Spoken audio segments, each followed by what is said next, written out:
As Joe Bass emptied the ashtray and made gentle needless motions with a dust rag at the bookshelves, Judge Terrence Mann glanced at the handful of doodle scraps he had taken out of their temporary shelter in the minute book at the close of the day. None of them pleased him now, except possibly his sketch of the fingerprint technician Sergeant Zane scratching the lens he wore in place of a head. Drawing the toxicologist, Dr. Ginsburg, with his smooth face modified into a chemical retort, had not turned out well. There was no comedy in solemn Dr. Ginsburg, unless it might be in his very self-conscious aloofness, his volunteer declaration on the stand that he never listened to anything about a criminal case except the facts immediately pertinent to his specialty. He had said, in effect, "That for your emotional involvements." But it was a valid attitude if you happened to be Dr. Ginsburg, and not very funny. "Did you stick it out, Joe?" "No, I wanted to tidy up in here, so I slipped out after Mr. Delahanty finished reading that statement. Did I miss anything important?" "Not much. Fingerprints. Mrs. Doherty's and Callista Blake's on the brandy bottle. It should even help the defense slightly, showing that Mrs. Doherty handled the bottle and that no attempt was made to wipe it or dispose of it. Callista Blake had all night and next morning to get rid of anything incriminating, if she'd been so minded. Then we had Dr. Ginsburg. Nothing new, he just made it official. 4 milligrams of aconitine in the organs he studied, and they say 1 milligram is enough to kill. Wound up the day with Mr. Lamson. He testified to receiving those 3 other letters of Miss Blake's direct from James Doherty. It seems Doherty simply walked in and dumped them on Lamson's desk, following the advice of his priest.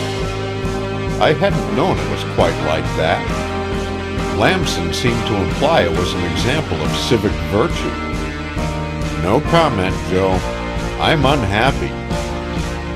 Well, Lamson identified the letters, and they went in without protest, but won't be read till tomorrow, which will wind up for the state, I guess.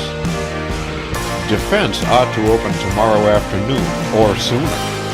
Oh, you would have liked this. When Mr. Hunter asked if Mr. Warner wanted to cross-examine Lamson, the old man said, "I believe I will decline the privilege." But nobody laughed. Do you think Mr. Hunter will put James Doherty on the stand?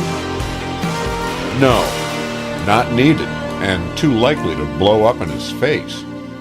Doherty couldn't testify to anything but the affair, so far as I know, and that's been proved and admitted. I was watching Mr. Doherty a little this afternoon, Judge. One of his knuckles is bloody from biting it. Another casualty of the case.